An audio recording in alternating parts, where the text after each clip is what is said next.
iniciar, yo quisiera felicitar al pastor Anaya y al pastor Conde y a todos los pastores que apoyan la capacitación de miembros de iglesia. Quiero decirles que el éxito de los discípulos de Jesús se debió en gran medida al entrenamiento y la capacitación que ellos recibieron. Eran humildes pescadores que, según nos dicen hechos, ¿cómo eran con las letras? No eran muy letrados, probablemente ni sabían leer las escrituras en aquella época ni escribirlas, porque muy pocas personas lo podían hacer en aquella época. Y Jesús los capacitó ¿por cuánto tiempo? Por lo menos 3 años, imagina. Pero no era un tipo de capacitación en que como nosotros que nos reunimos un fin de semana, una vez al mes y después hasta el otro mes o otros 2 meses. No, era una capacitación de 3 años, día tras día tras día, 8 horas al día, y vivían juntos, convivían. Era una capacitación cabal, y la capacitación, el entrenamiento, el conocimiento es muy importante. Por eso quiero felicitar al pastor Conde, al pastor Anaya, a los otros pastores que están apoyando la capacitación de miembros de iglesia, y ahora especialmente en este tema. Los otros temas van a ser más prácticos. Este tema es un poco más aburrido porque estamos presentando el fundamento teológico, porque hay personas que tratan de utilizar la Biblia y los escritos de la hermana White para irse a los extremos, y tenemos que evitar los extremos, ¿comprenden? Y hoy vamos a estudiar algunas de esas citas, y una de las cosas que vamos a leer a continuación es este documento. Este documento apareció en la lección de escuela sabática hace, creo que fue 3 años que se trató la escuela sabática de los escritos de la hermana White. ¿Recuerdan? Hace como 3 años fue, ¿no es cierto? Y este documento apareció en la lección para un día viernes. Yo pensaba que se lo había enviado en español al pastor, y ahora me estoy dando cuenta que está en inglés. Es terrible. Pero el inglés y el español tienen una ventaja, que tenemos el mismo alfabeto. Lo único es que se pronuncia un poquito diferente. Por ejemplo, familia. ¿Cómo se dice familia en inglés? Es casi igual. Así que ustedes nada más piensen, es el mismo alfabeto, lo pronuncian así y ya lo van a entender. Ahora, este documento fue muy importante. Si ustedes miran, sí, yo se lo voy a enviar en español al pastor. Sí, yo pensé que lo tenía, y es uno de esos males de viejo. Usted sabe, hermanos, cuando nosotros los hombres llegamos a la edad de los metales,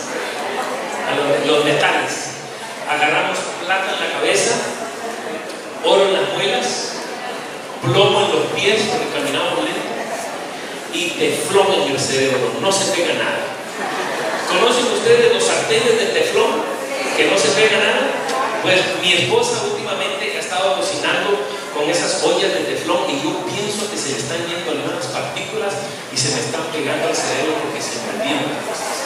Pero yo se lo voy a enviar, la traducción. Entonces, recuerden, mis hermanos, recuerden lo siguiente: ¿la inspiración de la hermana White era diferente a los otros profetas de la Biblia? No. Y eso es lo que está claro en este documento y en las citas que yo leí. No, es la misma. La diferencia es que los escritos de ella, como los escritos de Natán y de Gad, no son canónicos, no forman parte de la Biblia. ¿Comprenden? Entonces lo que hacen es conducirnos a la Biblia. Entonces, cuando Jesús dijo, escudriñad las escrituras porque en ella tenemos la vida eterna, es la Biblia, y la Biblia sola la que nos va a dar a nosotros el conocimiento que necesitamos para la salvación. Y la hermana White lo que nos hace es, como un telescopio, ver las escrituras. Ahora, eso llegó a confundir a algunas personas que dicen, bueno, ¿será que nosotros podemos entender la Biblia sin los escritos de ella? Y empezaron a hacerse un montón de preguntas, hasta que finalmente la conferencia general se reunió con representantes de todo el mundo, y en el año 1982, más o menos, del 82 al 2017, ¿cuántos años hay? 35 años. Sí, más o menos 34, 35 años atrás se hizo este documento, que apareció en la revista adventista. Esta se llama Adventist Review, se llamaba Review Herald. Apareció también en la revista Ministry, el mismo documento. Entonces aquí está lo que nosotros creemos y lo que no creemos. Entonces yo se lo voy a enviar en español, pero sí, fíjense acá cosas que no creemos relacionadas a eso. Número 1, no creemos que el nivel o el grado de inspiración de los escritos de Ellen G. White es diferente al de las escrituras. Esa es una posición muy importante. Entonces, noten, hermanos, hay 3 palabras que se estudian con frecuencia relacionadas a la Biblia. Una se llama revelación, la otra se llama inspiración y la otra se llama iluminación. Ahora, fíjense lo que les voy a preguntar a ustedes. Tengan mucho cuidado en contestar. ¿Toda la Biblia es revelada, sí o no? No. ¿Y por qué no es revelada? Cuando Daniel escribió en el año tal del rey tal, vino el ángel del Señor y le dijo, ¿eso fue revelado o inspirado? ¿Estás seguro? O digamos cuando Moisés escribió su experiencia en el desierto cuando iba a cruzar el mar rojo, y dice Moisés que entonces estaban los soldados egipcios atrás y habían padrones y solamente quedaba el río, y dice que él tocó con la varilla y se mojó los pies. ¿Eso fue, Dios se lo reveló o él estaba contando su historia? Él lo vivió. ¿Comprende? Y muchos pasajes de la Biblia por eso son vividos por los profetas. Entonces no toda la Biblia es revelada. ¿Qué es lo que es revelado? Cuando dice el Señor me dijo toma y escribe eso, eso sí es revelado. ¿Comprende? Pero toda la Biblia el Señor me mostró, eso es revelado. Pero sí sabemos que toda la Biblia es inspirada. Exacto. Toda la Biblia es inspirada. En otras palabras, la revelación es lo que Dios le indica al profeta que por sí mismo nunca hubiera llegado a conocer. Eso es revelación. Y hay muchas partes en la Biblia que son reveladas. Ahora, ¿inspiración qué es? Inspiración es la capacidad que Dios le da al profeta para escribir en forma correcta el mensaje revelado o la experiencia vivida, vivida relacionada a su ministerio, relacionado a su vida. Eso es inspiración. Ahora, ¿qué es iluminación? Es la capacidad que Dios le da a través del Espíritu Santo al lector de la Biblia para que pueda entender el mensaje inspirado. ¿Comprende? Entonces, el nivel, acá lo que dice el punto número 1 de negaciones, el nivel de inspiración de la hermana White era diferente de los profetas. No. ¿Comprende? Así que ahora no estamos hablando de revelación, es de inspiración. Punto número 2. No creemos que los escritos de Ellen G. White son una añadición, una añadidura al canon de las Sagradas Escrituras. ¿Qué es lo que dice? Que nosotros no creemos que los escritos de la hermana White debe ser como un apéndice que se le añadió a la Biblia después porque le hacía falta algo. ¿Está bien? Eso es lo que dice. Estamos hablando de la posición de la iglesia. Por eso apareció esto en la lección de la escuela sabática. Por supuesto, hay predicadores y hay pastores y miembros de iglesia que ellos quieren tener un conocimiento superior al de la iglesia y dicen: la iglesia está errada, yo sí estoy en la verdad. Pero eso es cuestión individual. Yo les estoy presentando lo que nosotros creemos como iglesia, y eso nos lleva a un punto que yo creo que ya repasé con algunos de ustedes, pero esto es un grupo nuevo, lo voy a tener que repetir. El punto tiene que ver con la formulación de conocimiento. Todos nosotros, sin excepción, tenemos una computadora que se llama mente. Y ustedes saben que las computadoras son formadas por un sistema, o controladas, manejadas por un sistema operativo, ¿no es cierto?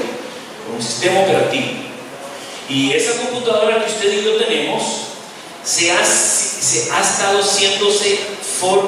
estado componiendo, formulando desde antes de su nacimiento, con asuntos genéticos.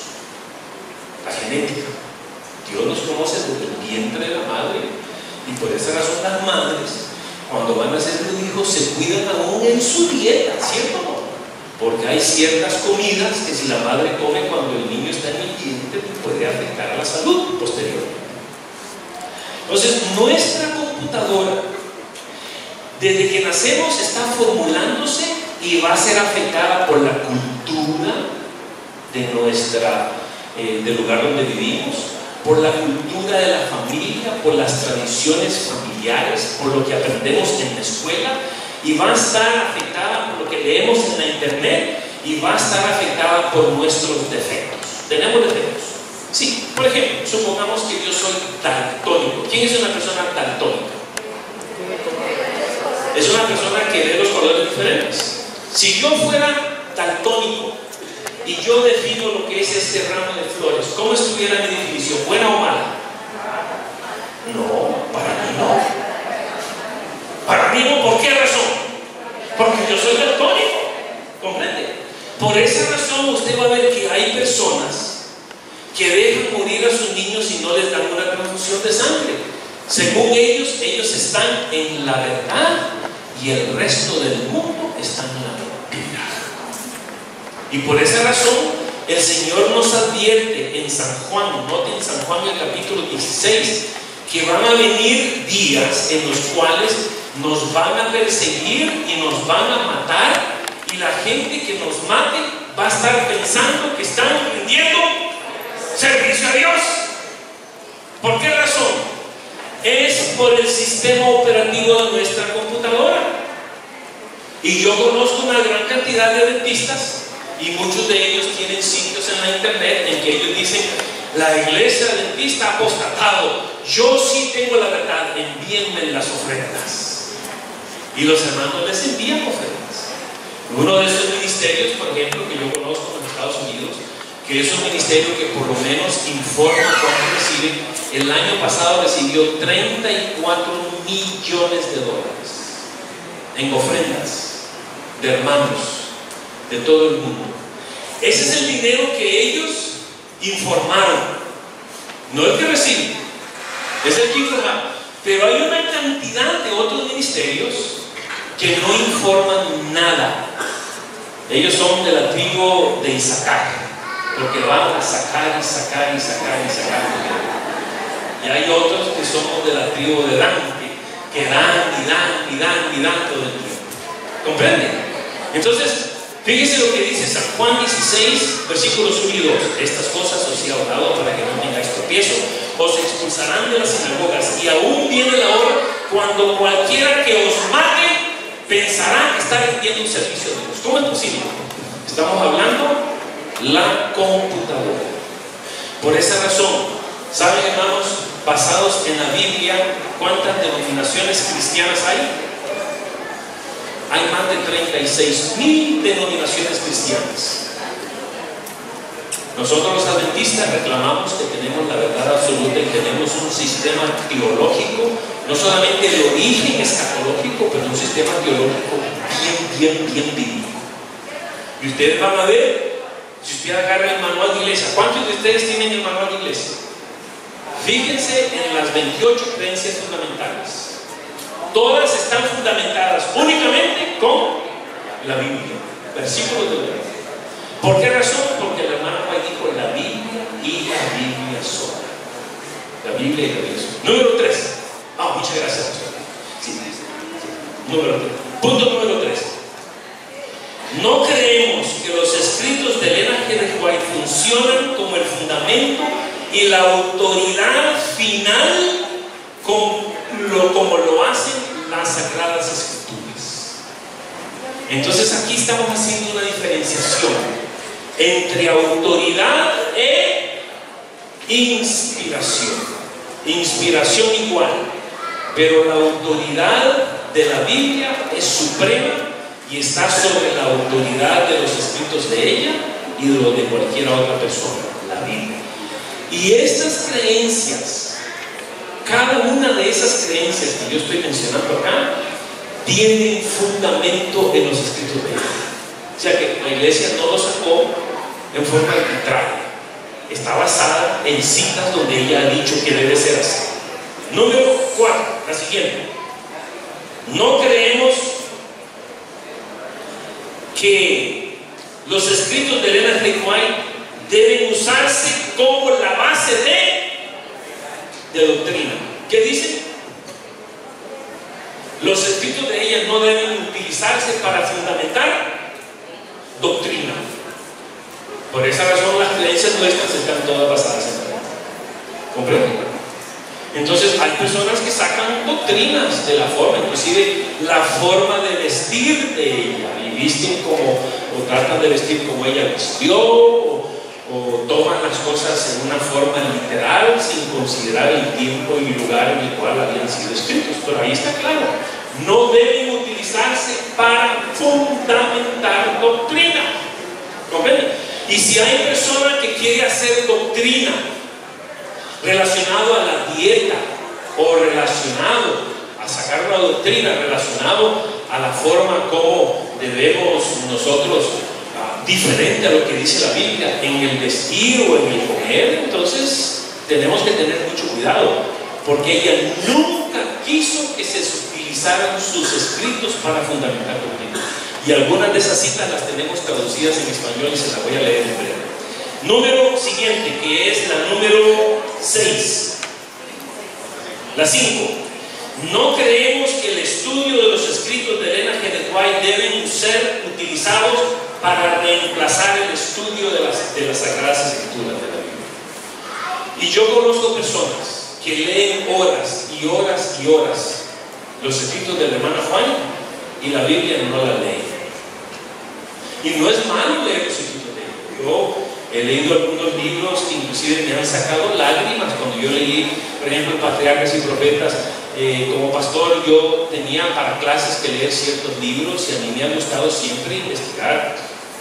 Los escritos del hermano White son escritos muy inspiradores, y déjenme decirles, la iglesia adventista existe por los escritos de ella, existe por ella. Tristemente hoy día la gran mayoría de conflictos que han surgido en la iglesia adventista ideológicos son por personas que sacan los escritos de ella fuera de contexto. Ese es un problema serio. Entonces lo que nos trajo y nos organizó como iglesia, ahora el diablo se ha encargado para utilizarlo y confundir la mente de muchas personas por malas interpretaciones. Es más, la gran mayoría de movimientos de sostén propio, un gran número de ellos, porque hay más de 2000 de esos movimientos, muchos de ellos, gracias a Dios, apoyan a la iglesia. La gran mayoría de ellos, usted se da cuenta, cuando son ministerios que no están dedicados a hacer evangelismo, a predicar el evangelio, a ganar almas, y lo que hacen es criticar y pedir y pedir y pedir y pedir y pedir, esos no son ministerios que usted debiera apoyar. Ahora, déjenme decirles lo siguiente, porque yo viajo por todo el mundo y en cada lugar yo encuentro personas que tienen sus creencias acerca de la Trinidad, tienen sus creencias acerca de la dieta, tienen sus creencias acerca del evangelio, y muchos de ellos, inclusive hay páginas donde se critica la Universidad de Andrews. Son personas que nunca han seguido el método de Jesús. ¿Qué dice Jesús? Si tu hermano peca, ve y habla tú con él y ayudarle a rescatarlo. Pero no, critican y critican a la conferencia general, y critican a la asociación, y critican a fulano y al pastor, y critican a sultano, y nunca han seguido el mandato de Jesús de ir a hablar con ellos en persona. ¿Comprenden? Así que yo lo primero, cuando hay alguna persona que me dice, pastor, y usted leyó en la internet, yo ni le hago caso, porque en internet ahí ponen cualquier cantidad de basura, pero no es necesariamente la verdad. Y hay gente que va a creer en la mentira. Y no advierte, Pablo no advierte relacionado con eso. Personas sin el Espíritu van a creer aún en la mentira. Número 7. We do not believe that the writings of Ellen G. White exhaust the meaning of the Scriptures. La 6 dice, no creemos que la Biblia, las Escrituras, pueden ser entendidas únicamente a través de los escritos del hermano Juan. En otras palabras, ¿se puede entender la Biblia sin los escritos de ella? ¿Sí o no? La posición de la Biblia dice que sí. Es más, Jesús dijo, escudriñad las escrituras porque ella tiene la vida eterna. Así que podemos ser salvos sin los escritos de ella. Entonces, nosotros como iglesia, si una persona no cree, yo nunca en mi vida he bautizado a alguna persona que no la acepta a ella. La póliza oficial de la iglesia es que mientras crean los dones espirituales, no importa si se bautiza. Pero yo igual nunca bauticé a una persona que rechazara los escritos de ella. Nunca. ¿Entiendes? Entonces, fue la fundadora, cofundadora de la iglesia de Cristo. Pero las personas que dicen, sin los escritos del hermano Juan no la vamos a entender, y para poder entender el plan de salvación necesitamos la Biblia más los escritos de ella. La posición oficial de la iglesia es: no es necesario. No es necesario. Yo altamente les recomiendo que lean libros como por ejemplo la serie del Gran Conflicto, Patriarcas y Profetas, Profetas y Reyes, Deseado de todas las gentes, El Camino a Cristo. Ese es un libro que todo el mundo lee. El Deseado de todas las gentes, un libro entre todos los libros. Hizo un estudio de los más de 10,000 libros que hablaban de la vida de Jesús, y El Deseado de toda la gente ganó el número 1. Son libros fabulosos, pero no es para reemplazar la Biblia, y en realidad ella nunca contradice a la Biblia. Siguiente sería ¿cuál sería? 7. No creemos que los escritos de ella exhaustan el significado de la Biblia. Exhaustan quiere decir que son el final, lo último, exhaustivo. ¿Cómo sería algo exhaustivo? Exhaust, agota, esa es la palabra. No creemos que el estudio de ellos va a agotar el significado de las escrituras, no. Pero sí sabemos que la Biblia es fuente inagotable de riqueza espiritual. Tú lees hoy la Biblia en tu circunstancia en la vida, y la Biblia te va a revelar algo. Lees el mismo texto dentro de 5 años en otra circunstancia de la vida y vas a ver algo más. Es fuente inagotable, como una mina que cada vez que tú escarbas vas a excavar gemas de mucho valor. Número 8. No creemos que los escritos de Ellen G. de White son esenciales para la proclamación de las verdades de las Escrituras a la sociedad en general. ¿Qué es lo que dice? Se requieren los escritos de ella para predicar el Evangelio a la sociedad en general. Dice que no. Es más, ella tiene una cita en el libro Profetas y Reyes. Mis escritos no deben llevarse al frente, dice ella. Así lo dice. Llevar la Biblia y presentar el Evangelio con la Biblia sola, con la palabra de Dios. Así que existimos por ella y estamos sin ella no estuviéramos ahora nosotros como iglesia. Sin embargo, ella misma nunca quiso que nosotros la eleváramos, así como quisieron elevar a Bernabé y a Pablo, como que si fuera Júpiter. A ver quién era Júpiter y Mercurio. Júpiter y Mercurio, que lo trataron. Ella nunca quiso, pero hay personas que han tratado de ponerla a un pedestal aún mayor que lo que ella quería, ¿no es cierto? No es culpa de ella, es culpa de algunas personas que así lo quisieron hacer. Siguiente punto, 9. We do not believe that the writings of Ellen G. White are the product of mere Christian piety. No creemos que los escritos de ella son solamente piedad, mera piedad que apareció. No, ella fue dirigida por Dios en un momento específico para dar mensajes específicos que el pueblo necesitaba, para liderar a la manada pequeña, a ese pequeño pueblo que quedó descarriado después del chasco. Uno más. Dice, we do not believe that Ellen White's use of literary sources and assistance negates the inspiration of her writings. La hermana White, ella escribía a mano y siempre tuvo un secretario. Uno de ellos era de apellido Robinson, el último de ellos, Ora Robinson, creo que es Ora Robinson. Y ella estaba muy endeudada con ellos. Entonces, recuerden que ella escribía a mano y este señor, Ora Robinson, en una máquina de escribir, de mecanografía, ponía con uso de carbón.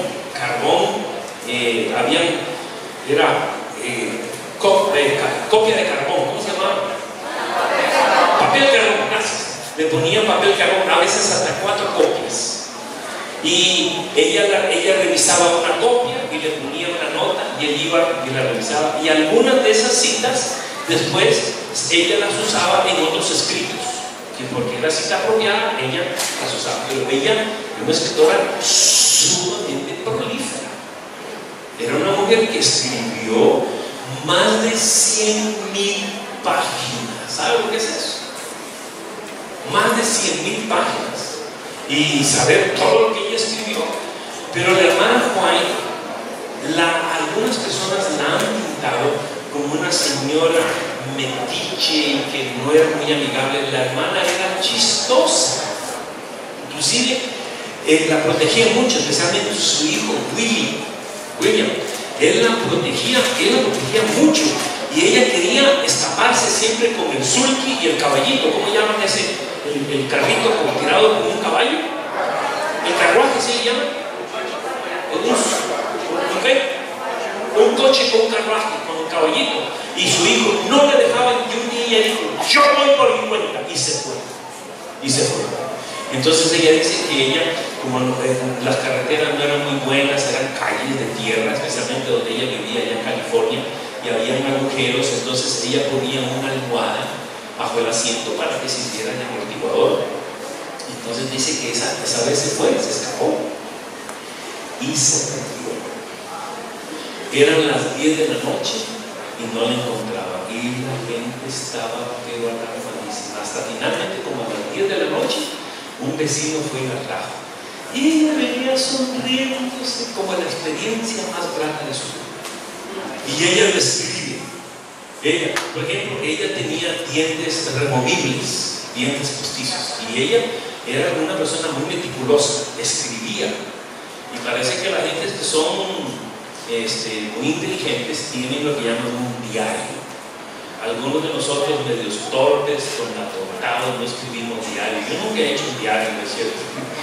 Ni pensaría en hacer un diario, pero ella hacía un diario y escribía, y entonces ella tenía su criterio en reforma en pro de la salud, porque ella había tenido tuberculosis. Ella le pegaron una pedrada cuando era pequeña y le afectó un poquito la vista, y ella tenía sus asuntitos de salud, pero con dieta y temperancia ella llegó a vivir.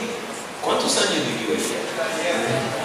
A ver, vivió bastantes años, vivió bastantes años, y ella tenía dientes removibles, pero en el invierno, aún en el invierno, ella dormía con las ventanas abiertas, aunque estuviera afuera bajo seco. Y entonces dice que en la noche ella se sacó los dientes y los ponía en un vasito de agua, y esta vez lo puso a la par de la ventana, y al día siguiente escribió: esta mañana, cuando fui a recoger mis dientes, estaban congelados. Escribía cosas así ella. O sea que ella era una persona, su hijo, por ejemplo, a veces quería comerse un bistequito, porque en la casa de ella se comía comida vegetariana. Y ella tenía un buen cocinero. Vamos a hablar acerca de eso, porque tenemos algunas ideas. Y su hijo le decía: mami, quiero un bistequito hoy, por favor. Y ella iba y decía al cocinero: cocínale un bistequito. Así que ella nunca fue una extremista. Pero hay personas que la han hecho a ella como que si fuera una persona terriblemente inflexible en asuntos. Inflexible era en asuntos que no tenían que ver con principios, pero en asuntos que no eran principios no eran así. Ahora, hermanos, vamos a seguir.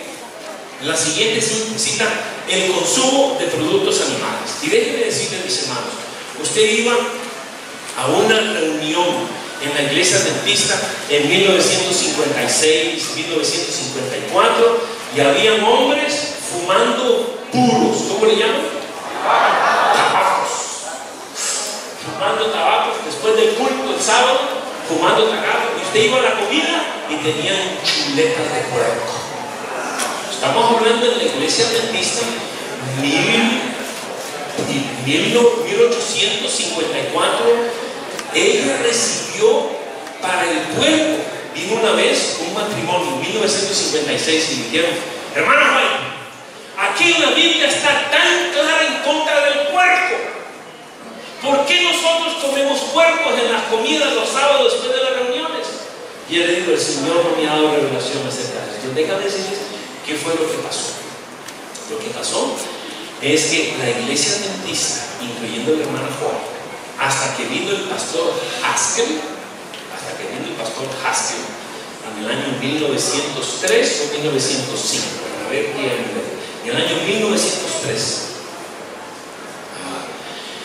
En 1903, Urias Smith, todos nosotros, mi hermano Juan, creíamos que si seguíamos Levíticos 11, teníamos que someternos a todas las leyes del Pentateuco, incluyendo sacrificios, asuntos de flujo de sangre y de otras cosas. Entonces, exactamente, todos teníamos que sujetarnos a todo eso. Hasta que en el año 1903 el pastor Haskell hizo una distinción en el Pentateuco entre las leyes ceremoniales, las leyes morales y otras leyes que tienen que ver con tierra. Que es la interpretación correcta. ¿Comprenden? En el Pentateuco hay leyes ceremoniales que apuntaban a Jesús, tenían otras leyes de dieta que se aplicaban a la época que vivíamos. Por ejemplo, yo les enseñé a ustedes, según nos dice Deuteronomios 23, versículo 13, cada israelita tenía que cargar en su mochila una estaca, ¿recuerdan? Y tenía que cavar afuera. ¿Cuántos de ustedes trajeron estaca? Eso es una ley. Era una buena ley, claro que era una ley de higiene, de salud, que hoy día no tiene aplicación por el tiempo que vivimos. Hoy día tenemos que tirar la cadena, ¿comprenden? O por ejemplo, las mujeres, cuando tenían la costumbre mensual, tenían que quedarse en su casa por una semana, ¿cierto o no? Hoy día les requerimos eso. ¿Está eso en el manual de iglesia? No, porque hay otros medios de contener, ¿comprenden? El flujo. Así que tenemos que ver la época en la cual se han escrito, y el pastor Haskell fue la diferencia. Por esa razón usted encuentra a la hermana Juan en 1883 comiendo ostras. ¿Cómo es eso? Y cuando salió esa cita, eso fue un escándalo. La publicaron en la revista Ministry, etc. Pero en aquella época todavía nosotros creíamos que no se podía utilizar Levíticos 11, porque si usábamos Levíticos 11 teníamos que someternos a todas las otras leyes ceremoniales del Antiguo Testamento. Ahora, acerca del pescado y las ostras, acerca del pescado, para ella el pescado al principio lo dejó ella posteriormente, pero el pescado no era parte al principio del vegetarianismo. Noten lo que ella dijo en la carta. Esta es carta 13, si la quieren anotar, carta 13, abril 24 de 1876. Todo esto que les estoy mencionando ahora aparece en un librito. Lamentablemente el librito no está en español. Ese librito está disponible gratuitamente en la internet. Se llama Ellen G. White and Vegetarianism. Se llama Elena G. de White y el vegetarianismo. Lo escribió un fideicomisario de los escritos de la hermana White que se llamaba Roger Kuhn, con doble O, C-O-O-N. Y buscan, entren a los escritos de ella y van a hermana White, y el librito se titula Ellen G. White and Vegetarianism. Elena G. de White y el vegetarianismo. Tiene cosas muy interesantes. Y una de ellas es que le escribe ella a su esposo: no hemos participado de ninguna partícula de carne en la casa desde mucho antes que te fueras. Hemos tenido, eso sí, salmón en pocas ocasiones porque el precio está carísimo. Llegaba la dieta y el salmón dice que tienen virtudes. Hay dos peces que los que saben de nutrición lo recomiendan. Uno es el bacalao y el salmón, porque tiene omega 3 y no sé qué otras virtudes tienen. Así que el salmón, bueno, el punto aquí es que no te lo leo una vez más. No hemos comido ni una partícula de carne, hemos comido un poco de salmón. Entonces, que para ella la carne, el salmón no era carne. Nuestra palabra se estaba refiriendo a carne roja. ¿Comprende? Entonces, por esa razón, cuando usted habla y lee los escritos de ella relacionados al vegetarianismo, tiene que ver el tiempo en que ella lo escribió y qué es lo que ella quería decir. Otra cita. Sí. Todos esos textos también están en el libro La Mensajera del Señor. También. Bueno, magnífico, gracias. Yo no he leído ese de La Mensajera del Señor. Fíjese, otro más. Acá dice: hace 2 años llegué a la conclusión que había peligro en usar carne de animales muertos, y desde entonces no he usado carne del todo. Uso un poco de pescado cuando puedo conseguirlo. Aquí conseguimos pescados hermosos en un lago salado de las cercanías. Ahora, no he comido carne del todo, dice, pero sí comemos pescado. ¿Comprenden ahora? Por esa razón, usted va a muchos lugares adventistas y ellos, comer carne no es parte, porque en aquella época de la hermana White no se consideraba comer carne. Es más, yo dirigí un programa doctoral en España terminamos el año pasado, y fui a comer a un restaurante con un pastor y ordené un sándwich vegetariano, sí dice, vegetarian sandwich, sándwich vegetariano, y de repente como y era pescado. Y yo le dije a la chica: mire señorita, yo le pedí un sándwich vegetariano. Sí, esto es vegetariano, pero tiene pescado. Claro, me dice, porque para ellos en España un sándwich vegetariano es que no tiene carne roja, y en algunos lugares lo consideran así. Siguiente. Esa se encuentra carta 128, 1896. Carta 128, 1896. Ahí va la otra. Para 1898 lo dejó también el pescado, diciendo que las aguas de los océanos ya estaban contaminadas. Estamos hablando 1898, casi al final del siglo. Y la razón era por la contaminación de las aguas. Ahora, ahí viene esa cita muy controversial. Es la última. Esta de carne de pescado con las aguas contaminadas se encuentra en Ministerio de Curación 314 y 315. Fíjese las óspedes. Si puedes, ella le escribió una carta a la primera esposa de William White, Mary Kelsey se llamaba ella.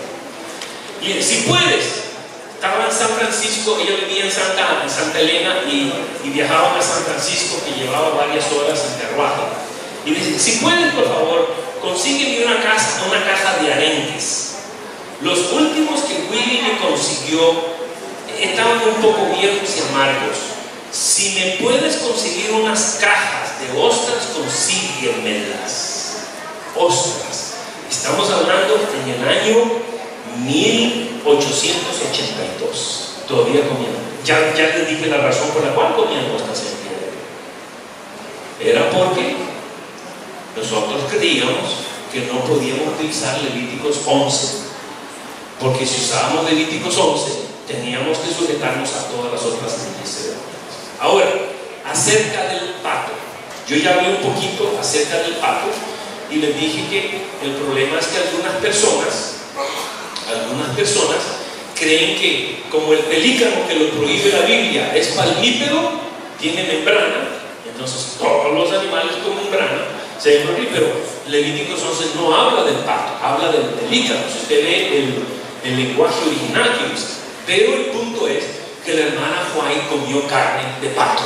Entonces ahí está la historia. Dice, en septiembre y en octubre de 1873, la señora Juárez escribió en su diario mientras se encontraba en las montañas de Colorado que las provisiones se les habían acabado. Entonces, sí, ahí está. Y entonces escribió, el sol brilla agradablemente, pero no tenemos alivio. Nuestras provisiones han estado muy bajas ya por varios días. Muchas de nuestras provisiones se han acabado. No queda mantequilla ni salsa de ninguna clase, ni harina de maíz o trigo, y todo lo que nos queda es un poco de harina fina. Esperábamos provisiones hace 3 días, pero no nos han llegado. Willy fue al lago por agua. Escuchamos su escopeta y nos dimos cuenta que había matado 2 patos. Eso fue verdaderamente una bendición porque necesitábamos algo para vivir. Yo he escuchado personas que han comido pato y dicen que es muy rico. Dicen que es muy rico. Yo lo que sí sé es que donde yo vivo, por ejemplo, en el patio de mi casa, en este momento tenemos 5 parejas de esos patos canadienses que vuelan en forma de B, con un montón de polluelos chiquitos. Y en octubre, cuando ya los polluelos están grandes, es de cacería. Y los vecinos van con la escopeta y los cazan y se los comen. Lo mismo venado, donde yo vivo hay mucho venado. Los venados causan más de 250 muertes al año en los Estados Unidos. Son una plaga, están sobrepoblados por todos lados, se meten en la carretera y son una tragedia ese es para allá. Bueno, esa es la historia de los patos. Carne ahora en la época victoriana. Déjenme darles carne en la época victoriana. En los días, deben recordar, y lo mismo puede ocurrir en nuestros días en algunos lugares, pero la hermana Juárez vivió en los días de la época victoriana. Eso se refiere a los días de la reina Victoria en Inglaterra. Y la refrigeración se introdujo en los Estados Unidos más o menos en el año 1903. Algunos dicen que un poquito antes, pero se introdujo, se trajo, se usaba en salas de operaciones, donde era muy caluroso y el calor hace que se propague la bacteria. La refrigeración se utilizaba primero en casas, en salas de operaciones. Entonces, usted iba a comprar pescado, por ejemplo, y usted tenía que oler el pescado, abrirlo, para ver el estado de descomposición. ¿Algunos de ustedes han visto donde venden pescado en las calles? ¿Ven? Entonces uno va a oler para ver el estado de descomposición. Entonces, en las calles En Chicago, por ejemplo, y yo le estoy dando estadísticas de un libro de un historiador que se llama Otto Bettman. Ahí está, ese librito usted lo puede conseguir en la internet, está en inglés lamentablemente, pero en esos días solo en Chicago había 15,000 vacas, bueyes y ganado, vacas, bueyes especialmente y caballos en Chicago para transportación, porque andaban caballos y traían los bueyes, eran los que cargaban las carretas, y cada animal de esos desecha aproximadamente entre 20 y 30 libras de estiércol cada uno. Ahora multiplique eso por 15,000, estamos hablando de una buena cantidad de estiércol. Entonces, ¿qué pasaba? El estiércol se seca y venían las carretas y pisaban el estiércol duro y se formaba en un polvito, y venía el viento y se llevaban todas las cortinas en las casas de Chicago, estaban verdes de la clorofila del estiércol, verdes, se lo llevaba el viento. Pero ¿cuál es el problema? El problema es que allí en la esquina estaban los carniceros con el animal colgando, y ahí mismo te vendían la carne, sin higiene, sin agua, las moscas volando del estiércol a la carne y así. Entonces, estamos hablando, la hermana White escribió en una época donde definitivamente había un problema aquí. No excusa, eso no lo estoy presentando como excusa, porque hoy día, aunque sea refrigerada la carne puede contener enfermedades. Siguen ciertos procedimientos, ¿cierto? Cuando matan la vaca, la meten, creo que son a 45 grados Fahrenheit por no sé cuántos días. Tiene un procedimiento. Una vez yo me encontré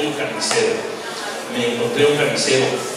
Entonces, era el engorde malsano. Ustedes tienen ahí una gran cantidad de citas, y estas citas ya tienen su referencia. Algunos de los procedimientos seguidos para cebarlos ocasionan enfermedades, encerrados sin luz, sin aire, respiran el ambiente de establos sucios, se engordan tal vez con productos averiados, y su cuerpo entero resulta contaminado de inmundicias.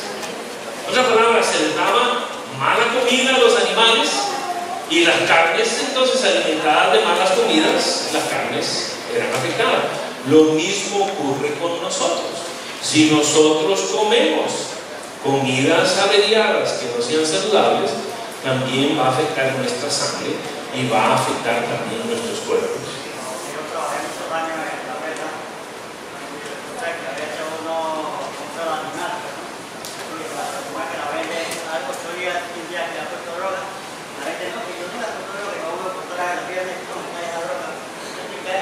Drogas, medicamentos. Sí, está todavía. Sí. Exacto. En otras palabras, no. Lo que ocurría antes no necesariamente quiere decir que se puede evadir en todos los lugares. Entonces, animales con sangre envenenada, les falta ejercicio durante largos viajes al matadero, no solo calienta, sino que inflama y envenena la sangre. Entonces, cuando yo leí esto, mis hermanos, dije yo, si eso le pasa a los animales, ¿no nos pasará a nosotros también? Que pasamos días enteros sin hacer ejercicio, vamos a comer y comer y comer. Ahí está la cita, esa se encuentra en el Consejo sobre el Régimen Alimenticio 460. Estas citas están, no, mentira, sí, yo pensaba que ustedes las tenían, pero no. La primera es, estas citas se encuentran en Consejo sobre el Régimen Alimenticio 460, la primera, engorde malsano. La otra, animales con sangre envenenada, Consejo sobre el Régimen Alimenticio 460. Mis hermanos, el ejercicio es muy importante para nosotros. Es muy importante. Tenemos que hacer ejercicio. Y yo lo digo por mí, porque por mi vida sedentaria, yo hago 4, 5, 6 horas al día, pero eso no es necesariamente ejercicio. Ejercicio es aquel que tú haces y tu corazón palpita. eleva a que suba la palpitación 120, 130, 140, 160 palpitaciones por minuto. Ahí sí estás haciendo buen ejercicio. Entonces, animales enfermos, página 461. Otro, animales al borde de la muerte, 460, están muriendo. Y dice Otto Bellman que lo que hacían era que los levantaban con un winch por última vez, porque estaban ya muriéndose, y las ordeñaban para vender un poquito de vaca, de leche, y era de leche ya del animal, y el animal estaba casi muerto, lo levantaban, lo ordeñaban, y después lo mataban y iban a vender la carne. Imagínense, estamos hablando de lo que ocurría en aquella época. Entonces, carnes, y eso puede ocurrir en nuestros días. Ahora, bueno, dice ella, si pudiésemos saber que los animales estaban en perfecta salud, yo recomendaría a la gente que comiese carne antes que grandes cantidades de leche y azúcar. Eso se encuentra en la página 393, consejos sobre el régimen alimenticio. Hermanos, déjenme decirles, el azúcar es un veneno, especialmente cuando se mezcla con leche, y es lo que se hace en los flanes, la mayoría de los helados tienen mucho azúcar. En los días de la hermana Juan, el ser humano consumía apenas una media docena de cucharaditas, y el azúcar se utilizaba únicamente para endulzar los remedios. En mi país, por ejemplo, donde no había azúcar refinada, en el lugar donde yo vivía, para endulzar las bebidas utilizábamos la panela, le llaman acá panela, el dulce, se endulzaba con panela. Pero el azúcar o miel, la azúcar refinada, no, yo evito el azúcar. Azúcar así, yo nunca la consumo. Casi nunca. Que voy a un restaurante y le pongo una bebida o algo para poner azúcar. No. Y ese azúcar desazucarada que tiene sacarina y tiene eso es peor, mis hermanos. Eso azúcar, aspartame, eso no es nada bueno. Entonces fíjense lo que ella dice: si supiera que fueran animales limpios, yo recomendaría mejor que coman carne, dice ella, que comer azúcar con leche. Y yo veo dentistas que en cuestión de la carne no te comen absolutamente nada, pero cuando van a la repostería y está el azúcar, ahí sí que no hay absolutamente la detente. Va a comer. Y es que lo dulce es rico. ¿A quién no le gusta el postre? El ice cream, por ejemplo, el helado. Ahora, ahí está, acerca de la leche y el azúcar. Hoy, para que ustedes tengan una idea, yo escuché la semana antepasada un estudio de México. México es el país número 1 en diabetes. Número 1. Y los médicos científicos en México saben a qué le atribuyen la diabetes: a las sodas. Cada soda, ¿cómo le llaman? Gaseosa. Cada gaseosa que usted bebe tiene entre 12 y 15 cucharaditas de azúcar. Hermanos, eso es. Y hay personas que se beben 2, 3, 4, 5 de esas sodas al día. ¿Saben lo que es eso? Eso es terrible. Yo evito las sodas completas. Yo prefiero beber agua. Voy a un restaurante y ¿qué desea beber? Agua con limón. Porque a veces el agua, hay ciertas aguas que tienen un sabor como muy pesado, que no me gusta. Pero les exprimo un limoncito y entonces ya por lo menos lo puedo pasar. Es mejor el agua.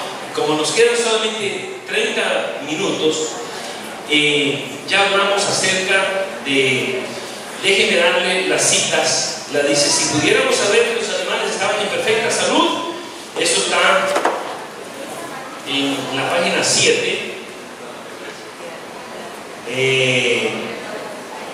Si supiésemos que estaban en buena salud, esa sería la página 393. La que sigue. Tenemos dos vacas lecheras, una Jersey y otra Holstein. Usamos crema y todos están satisfechos con esto. Eso se encuentra en Consejos sobre Régimen Alimenticio, página 394. Y dice ella, en la página 193-93 del mismo libro, siempre hemos usado un poco de leche y un poco de azúcar. En otras palabras, ella no era un extremista al evitarlo completamente, pero en aquella época parece que ya había eso sigue en los días de ella, pero es que, hermanos, prácticamente todo tiene azúcar, incluyendo el pan, porque en mi casa nosotros hacemos nuestro propio pan. Tenemos una maquinita y nosotros le echamos 2 tazas, le echamos 3 tazas de harina de trigo, 2 tazas de harina blanca, le echamos nueces, le echamos almendras, ¿no es cierto? Le echamos almendras, y para que alce hay que echarle la levadura para que se levante. ¿Saben qué le echamos también? Linaza en polvo le echamos. Y entonces, para que llegue a crecer el pan, hay que echarle aceite de oliva un poquito, pero hay que echarle también un par de cucharadas de azúcar. Y cuando le echas el azúcar, el pan sube. Si no le echas el azúcar, no sube tanto. ¿Comprenden? Entonces, hasta el pan tiene azúcar. Casi todo tiene azúcar. Entonces, por esa razón, no lo consuma. Si ya los productos lo tienen, yo les recomendamos altamente que no lo consuman. En mi casa bebemos café de ese vegetariano, mi esposa favorito, pero lo tomamos siempre amargo, sin azúcar. Tomamos un té verde y lo tomamos amargo, sin azúcar, y el cuerpo se llega a acostumbrar. Entonces, la carne y el vegetarianismo, esa es otra. La carne y el vegetarianismo. La primera cita donde dice carta a la señora O'Kivana de Australia. Tengo gusto en asegurarle, como denominación, nos abstenemos totalmente del uso de licores, vino, cerveza, sidra, fermentada, tabaco y todo tipo de narcóticos. Todos somos vegetarianos, muchos absteniéndose totalmente del consumo de carnes, mientras que otros usándolas solamente en un grado muy moderado. Entonces, como que la idea, por lo menos acá, es que si usted lo hace por allá, cada muerte de obispo es diferente a cuando usted ya lo hace regularmente. Esa cita se encuentra en el libro de Roger Kuhn, Elena G. de White y Vegetarianismo, página 23. Ese libro usted lo puede bajar en la internet, página 23. ¿Está en español también? ¡Oh, magnífico! De Roger Kuhn, Ellen G. White, léalo todo el libro. Es un libro muy interesante. Otro más, este se encuentra en Régimen Alimenticio, página 4. Envíeme el enlace en español, si se lo da, mi pastor me lo envía. Eso es muy importante. Un régimen de carne no es más sano, y sin embargo yo no asumiría la posición de que la carne debe ser descartada por todos. Los que tienen órganos digestivos debilitados pueden a menudo usar carne cuando no pueden comer legumbres, hortalizas, frutas o gachas. Bueno, para la hermana White, este es Consejos sobre el Régimen Alimenticio, página 472. 472. Y ese es un libro que todos ustedes deben tener. Recuerden, usted debe de ver cuándo fue que se escribió una cita de la hermana White. La hermana White, cuando ella murió, antes de que ella muriera, ella era una escritora prolífera.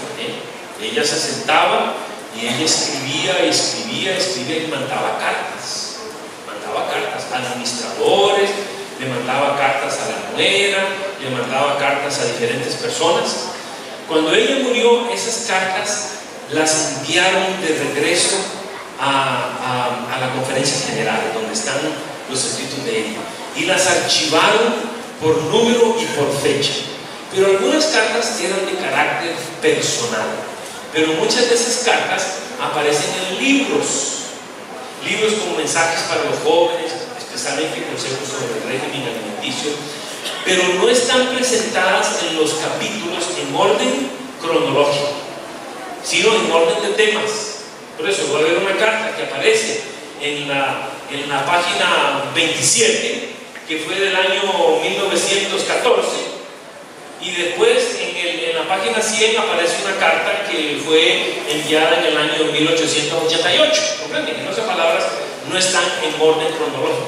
Al leer el libro, fíjense ustedes la época en que se escribió, porque la hermana White evolucionó no solo en su forma del vestido, pero ella evolucionó también en el asunto de la dieta, y llegó al punto que en el año 1898, de ahí en adelante, ella sí ya no comió ni aún carne de pescado. Se hizo lo que llaman en inglés teetotalitarian. En otras palabras, teetotalitarian, que no comía absolutamente ningún tipo de carnes, ni aún tampoco carnes de pescado.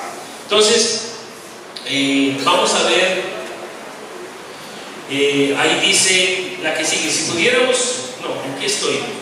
¿Cuál es la que sigue ahora? La que sigue. Un régimen de carne no es el más sano, sin embargo, yo no asumiría la posición que la carne debe ser descartada por todo. Ya esa la dije. En 1891 le aconsejó al hermano Miller que un poquito de carne 2 o 3 veces por semana sería preferible a comer tanto trigo, papa, aderezos, gravies y también salsas fuertes. Esa se encuentra en 1891. Esa se encuentra en otro libro, para ver. Esta fue citada, carta a J. Miller, abril 2, 1891. Carta, abril 2, 1891. Y recuerde que a esta altura ella todavía comía carne ocasionalmente. ¿Entiende? De acuerdo, vamos a ver por qué razón ella comía carne ocasionalmente, aún después de que ella recibió la visión en 1863, aún en junio de 1800. ¿Por qué razón? Vamos a ver por qué es lo que sigue. Pero hay una cita más allí que dice acerca del azúcar. Elena, por la luz que me ha sido dada, sé que el azúcar cuando se usa copiosamente es más perjudicial que la sal, que la carne. Lamentablemente esa cita olvidé, no la tengo en ninguno de mis escritos acá, pero esa la pueden buscar con facilidad. Vamos a estudiar ahora lo último, y son razones por las cuales la hermana White comió carne aún después de que ella tuvo la visión en 1863. ¿Por qué razón? Porque habían personas que la criticaban mucho. No sé si ustedes escucharon de un gran doctor muy famoso, no solamente en la iglesia adventista, pero también en el mundo, Harvey Kellogg. Harvey Kellogg está enterrado en el mismo cementerio donde está enterrada la hermana White. Y la hermana White lo apreciaba mucho a Harvey Kellogg, siempre lo apreció, y ella le pagó los estudios para ser doctor. Para ser doctor en los días de ella se requería ir a Nueva York y estudiar por 6 meses, y ella le pagó 2 doctorados. Pero el hombre era un hombre muy inteligente. Él era un hombre sumamente inteligente, y él leía. Él leía mucho de medicina, ya había estudiado medicina, y posteriormente se tornó en un crítico del hermano, porque el hombre se le fueron los humos a la cabeza. Él era un inventor, y si usted alguna vez va a Battle Creek, usted va a ver algunas de las máquinas que él inventó que todavía están funcionando. Él inventó máquinas que se utilizaban en el barco Titanic, en el Titanic. Por ejemplo, ese caballo que salta así, él inventó esa máquina, inventó un montón de máquinas que se utilizaban utilizaban el de los remos, esa máquina con resortes para remar. Él inventó la bicicleta sin cadena, y todavía hay una bicicleta. El hombre era genial, el hombre era un hombre sumamente inteligente.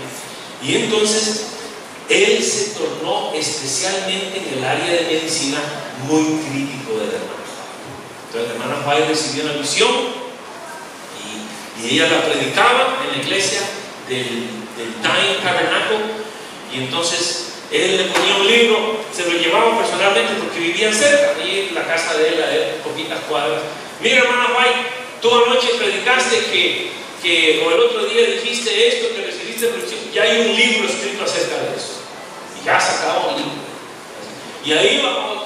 Pues entonces ella lo que dice es que no utilizaba, cuando ella primero recibía las misiones y después leía los libros, y dice: cuán sorprendida estuve que en algunas ocasiones muchas cosas que ya habían sido escritas, que el Señor me había revelado, ya otras personas las habían sido. Pero Dios hace llover sobre justos e injustos. Eran mensajes que nosotros todavía no estábamos implementando, o ella no estaba predicando para que se implementara.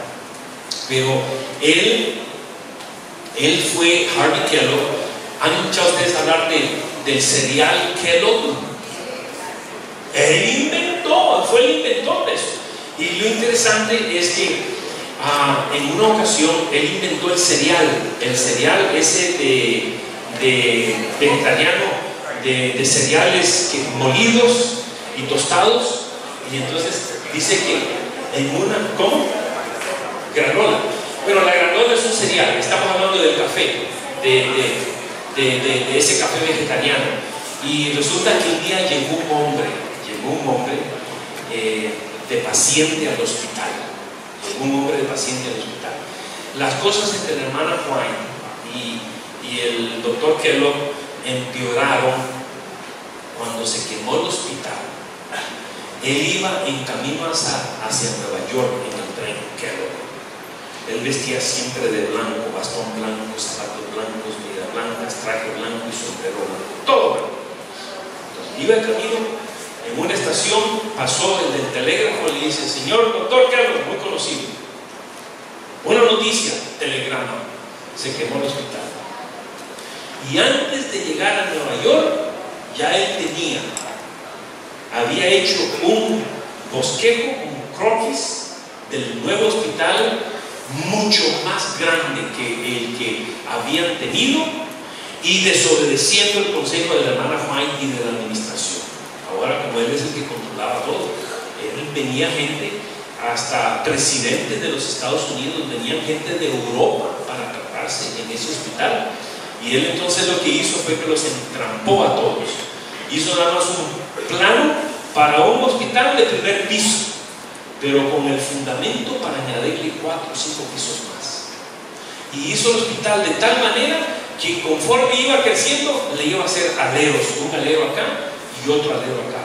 Y cuando la conferencia general se dio cuenta de que él lo que estaba haciendo era un monstruo, que estaba en contra de las visiones de la hermana White, fue cuando empezaron a controlar la escuela, fue cuando decidieron mudar la universidad en el año 1901 de ese lugar, de Battle Creek, lo mudaron a otro lugar. Después se quemó una imprenta, pero él se tornó muy crítico de la iglesia. Como se había utilizado el librito Palabras de Vida del Gran Maestro, cuando la conferencia general estuvo en situaciones económicas muy difíciles, la hermana White escribió ese librito y se levantaron miles y miles de dólares para proliferar el evangelio.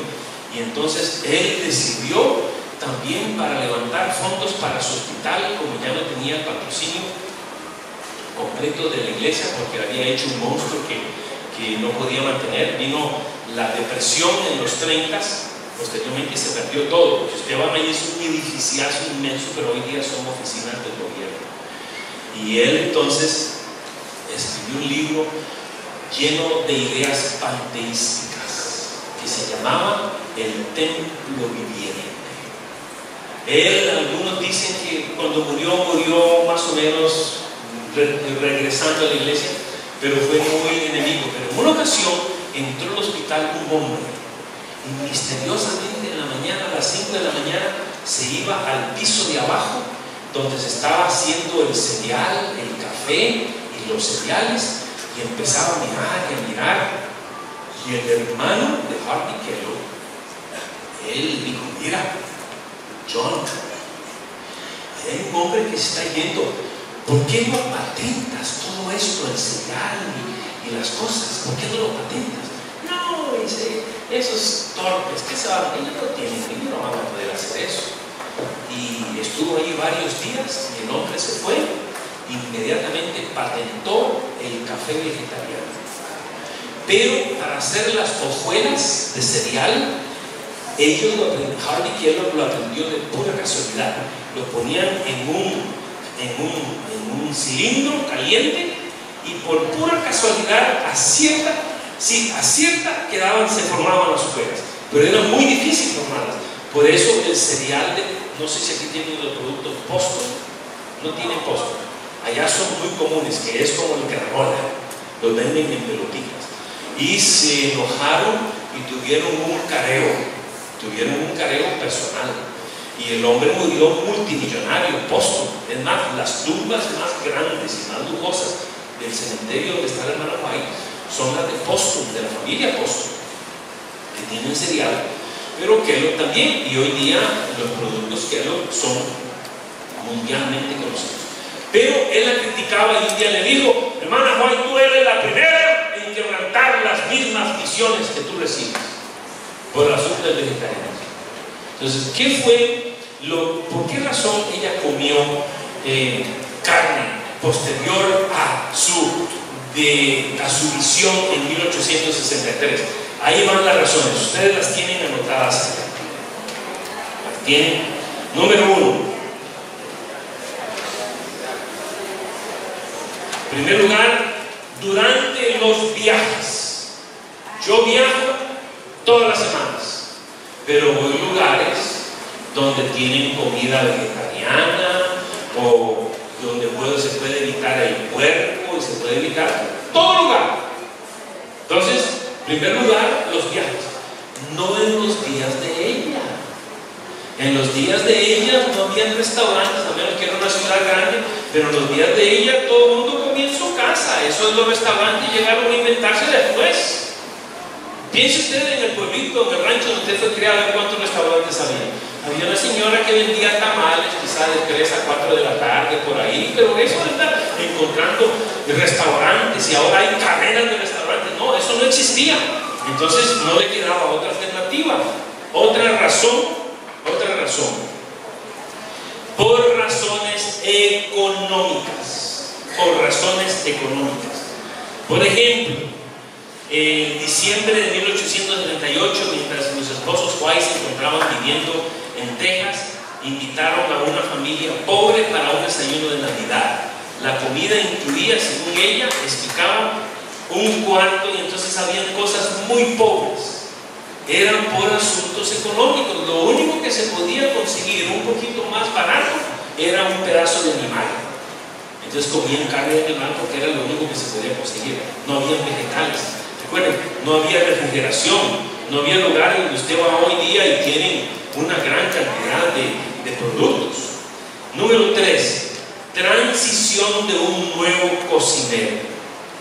Y a veces se le iba a ella un cocinero que ella apreciaba mucho, y no le quedaba otra alternativa que conseguirse un cocinero que, hasta que aprendiera a cocinar las comidas vegetarianas, ellos tenían que comer un poquito de carne. Otra razón fue en casos de enfermedad. Por ejemplo, en 1890 escribió: en ciertos casos de enfermedad o de agotamiento puede pensarse que es mejor emplear algo de carne, pero debe ejercerse mucho cuidado en conseguir la carne de animales más sanos. Ha llegado a ser muy serio el asunto. Y hay ciertas cosas que históricamente se han conocido como, por ejemplo, curativas, como por ejemplo la sopa de pollo, o caldo de pollo, le dicen acá, de pollo, el caldo de pollo. Parece que cuando uno está enfermo, un caldito de pollo o que algo así parece que ayuda, entonces, en caso de enfermedad. Otra razón debido a escasez de vegetales. Dice ella cuando se encontraba en Santa Elena: mientras me encontraba allí, a menudo fui obligada a comer carne debido a que no había nada más para comer. No se conseguían vegetales.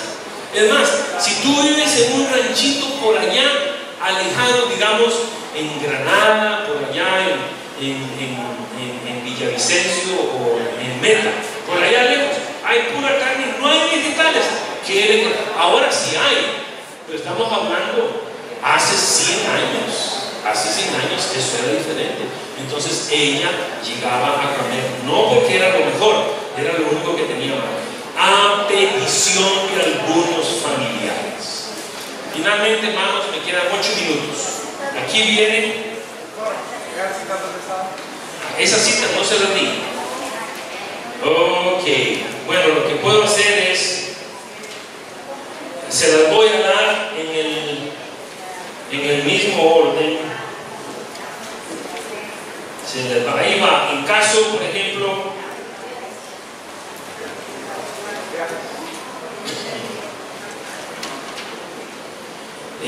durante los viajes, número 4, ese está citado por Kuhn en ese mismo libro que le mencioné, Elena G. de White y Vegetarianismo. Eso fue hecho en 1873, manuscrito 2. El pastor ya lo tiene. La mayoría de esas, ahí les va otra. Por ejemplo, la cita en casos de enfermedad, la número 4, consejos sobre el régimen alimenticio, 471. Por razones económicas, va la número 6 acá. Eso fue carta 62, 1878, y citada por Roger Kuhn. La número 5, debido a escasez de vegetales, esa está número 15 acá. También esa se encuentra en carta 4, 1884, y carta 2, 1884. Y a petición de algunos familiares, esas se encuentran por Roger Kuhn, 18 y 18 al 22. Ahora, hermanos, finalmente, con esto termino. La carne con prueba de discipulado. Entonces, la pregunta si debemos comer mantequilla, carne o queso, esto es una cita de la hermana Juana, que aparece en manuscrito 5, 1881. Noten, manuscrito 5, 1881. Salió en la Review Herald, junio 25 del 59. Review Herald. La pregunta si debemos comer mantequilla, carne o queso no debe presentarse como una condición para el discipulado, pero debemos educar y mostrar los males de las cosas que son objecionables. Los que toman estas cosas y tratan de imponerlas sobre los otros no saben qué trabajo están haciendo. La palabra de Dios ha sido dada a su pueblo como condición para ser aceptados en la feligresía. El guardar la ley de Dios el sábado sí es una condición para el discipulado, una señal entre Dios y su pueblo por las generaciones sin fin. El té, café, tabaco, alcohol los debemos presentar como indulgencias pecaminosas. No podemos presentar en el mismo nivel la carne, los huevos y la mantequilla. ¿Comprenden? Entonces, recuerden, nosotros recomendamos el vegetarianismo por razones teológicas. De igual manera que prohibimos el cigarrillo o algunas otras cosas que no aparecen en la Biblia, la marihuana y algunas otras cosas que son. Entonces ahora, mis queridos hermanos, a la hora de predicar el Evangelio, yo les recomiendo que ustedes usen las creencias fundamentales de la Iglesia Adventista. Y tenemos estudios bíblicos muy buenos, como por ejemplo la fe de Jesús. Para su vida individual, les recomendamos altamente el vegetarianismo. Es la mejor dieta que existe. Trate de evitar bastante los carbohidratos si usted quiere mantener un peso.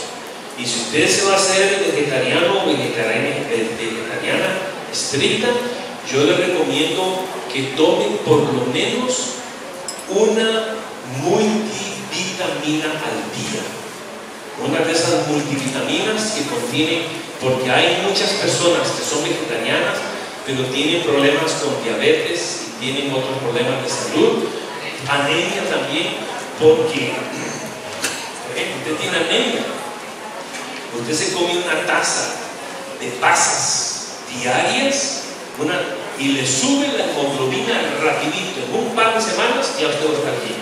Pero hay personas que son vegetarianas y lo que hacen es comer pastas y comer gluten, y como el gluten parece carne, en algunos lugares hasta lo cocinan tan rico que parece carne, hay personas que creen que están agarrando todos los aminoácidos que contienen esos productos.